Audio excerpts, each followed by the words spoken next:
Despite the pandemic's momentum in the past year, many furries have planned for a post-pandemic future, including new furry events. On Wednesday, September 1st, US nonprofit Anthro West Open Organization, or AWOO, announced a new furcon named FreeFurAll. It will be held in the state of Oklahoma. Their image then soured, as many furries claim right-wing or conservative politics drove the furcon. There are many reasons behind this reaction. One reason points to persons involved with FreeFurAll. Furries are unhappy at Peace Wolf, real name Nico Reno, apparently leading the furcon.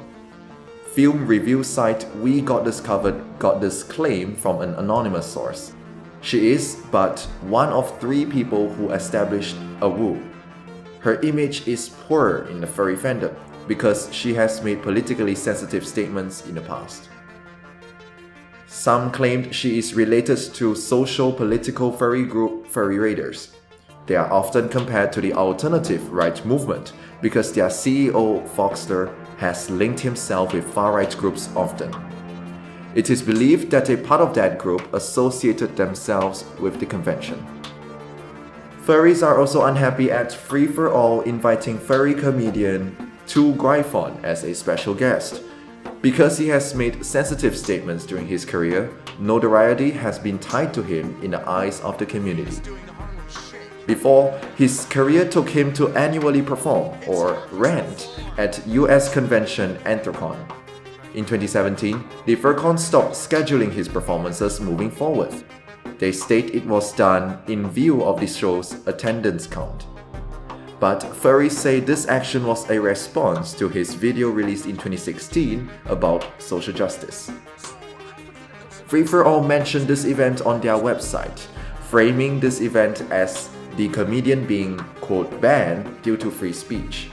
This hardened the general thought that the furcon had a conservative political lean. Another reason relates to FreeFurAll's designs. That is because they use the American flag and colors in their marketing materials. Plus, similarities were drawn between the logos of their parent association AWOO and a Turkish far-right organization. Furries have thus connected the event with right-wing nationalism. 1 month ago, some furries got COVID-19 at Florida-based Furcon Megaplex. Furries have since pushed furcons to install policies that need attendees to vaccinate or have a negative COVID-19 test prior. Because of that, many furries questioned if FreeFurAll had installed such a policy. Confusion arose over how their policy is written. Thus, some inferred they had an anti-vaccine stance. Oklahoma's COVID-19 advisory recommends mask wearing in public spaces and vaccinations. This was last updated August 13, 2020.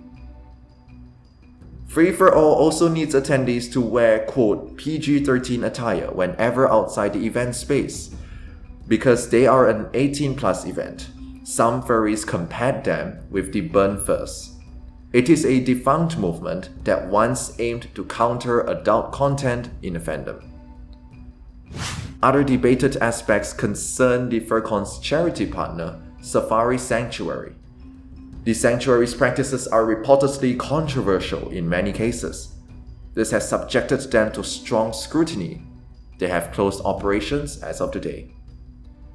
To sum up, FreeFurAll's image soured because furries felt right-wing politics influenced them. And when sensitive figures and groups crossed, it soured further.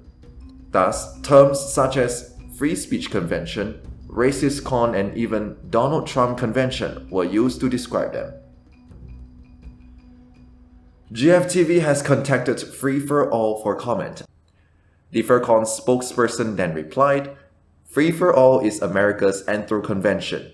The answers to all of your questions are available on our website. A look at their parent organization AWOO's statement showed the following.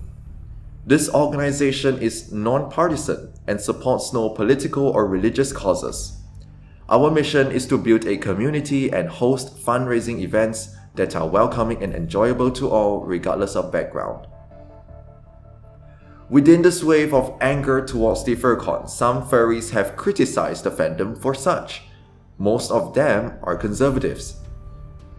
One user says this harsh attitude towards people of different opinions has led to bullying and harassment. This included those with a middle political position, even if they did not harm anyone. Another user says the fandom's political leanings drove the controversy. They've also mentioned the, quote, censorship and ridicule present as well. As a center or center-left concept, social liberalism is common in the furry fandom. Most furries are part of minority groups, for example, the LGBT and disability communities. These groups have faced social challenges such as intolerance and harassment. Thus, the fandom became protective against people considered to be preserving these challenges. These are at odds with the fandom's right-wing conservatives. That is because they hold traditional ideals and often decry what they consider curtailed free speech. With the political left and right sides intensifying in disputes globally, so does the furry fandom. Because of these factors, quoting Furry Encyclopedia Wikifur, the fandom is rarely united on various issues. The divide along political fault lines thus is, of no doubt, not going away anytime soon.